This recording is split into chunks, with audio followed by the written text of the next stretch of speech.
Today, we are digging into something you don't see every day, a really personal and candid message from one of Pi Network's co-founders. Look, after 7 long years, the community has a lot of questions. And you know what? The leadership has some surprisingly honest answers about the whole journey, the burnout, and why on earth they're still here. So let's just jump right in with a question that kicks this whole thing off. 7 years. Are you tired?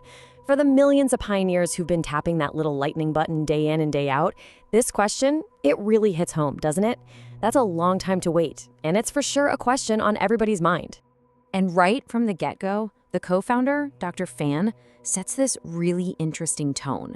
This isn't some corporate update or a dense technical paper. She wants this to feel like a chat between old friends. You know, a chance to actually connect on a human level about this crazy journey they've all been on. She even brings up this idea of the 7-year itch. And it's a perfect metaphor, right? In any long-term commitment, a relationship, a project, anything, after 7 years of grind and waiting, that initial spark can start to feel more like burnout. And that feeling is exactly what she's trying to address here. This is the first question from the community she brings up, and it just gets right to the heart of that impatience. She tells a story about one user who started mining as a college kid and is now a father. His entire youth spent waiting. That's a really powerful and personal way to frame it.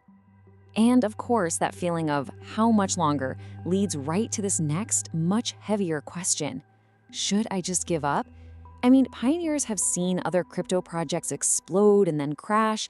They've watched friends make and lose fortunes, all while their pie just sits there. That temptation to just walk away has got to be real. And then we get to the sharpest question of all, the one that's loaded with all the skepticism and frustration. Are you stalling? Have you guys already cashed out? Do you have any clue what normal people are going through? I mean, this is a direct challenge, basically calling out the core team's motives. So how in the world do you answer that? All that frustration, all that doubt. Well, she says she took off the co-founder hat and the computer scientist shell to answer not as an exec, but just as a person. And her answer? Well, it's incredibly direct. And there it is. A simple, almost stunning admission. I am tired too. This is really the heart of the whole message. Instead of getting defensive, she just acknowledges the shared feeling of being worn out. It creates this powerful sense of empathy. Like she's saying, I get it. I feel it too. And then she breaks down why she's so tired. And as you can see, it's not just about working long hours. It's the massive mental load of trying to deal with regulations from over 200 different countries, constantly being accused of running a scam, and this relentless personal pressure to build something absolutely perfect because you can't undo it once it's launched. Okay, so if she's tired, if the team is tired, why are they still here? Why not just walk away? Well, her answer boils down to 3 core reasons, 3 pillars, as she calls them, that are holding everything up. The first pillar is a big one, responsibility.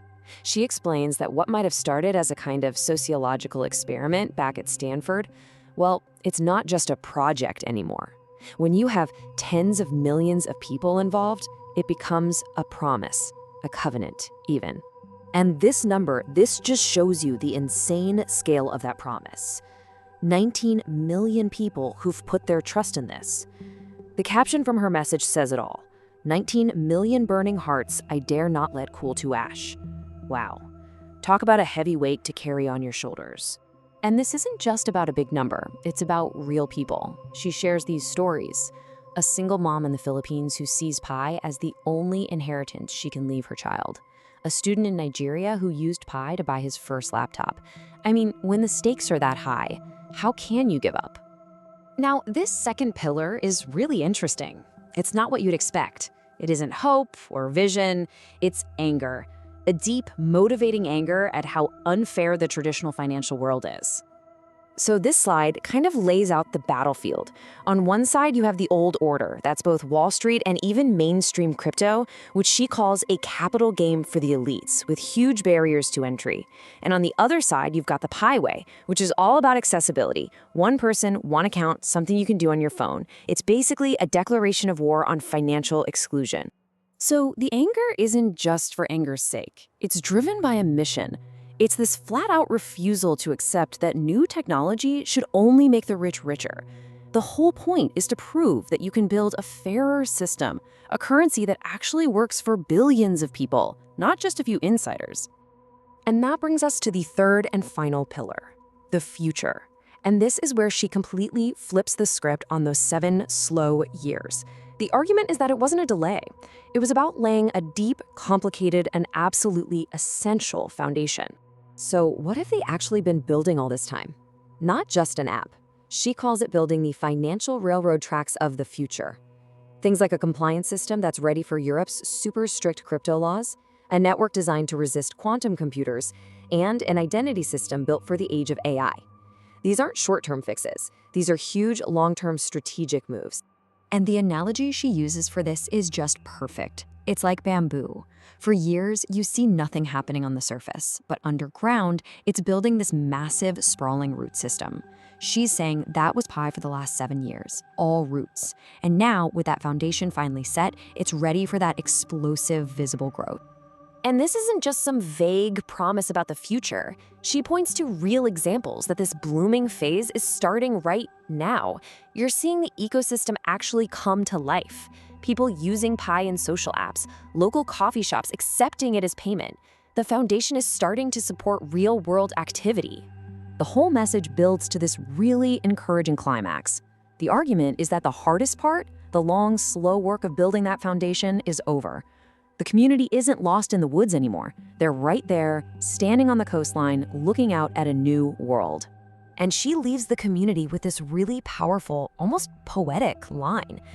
After 7 years of waiting in the dark, the dawn is about to break. Don't be the one who gives up right before the sun finally comes up. And so it all comes down to this final question that she puts to every single pioneer. After hearing it all, the struggle, the reasons, the vision for what's next, the choice is yours.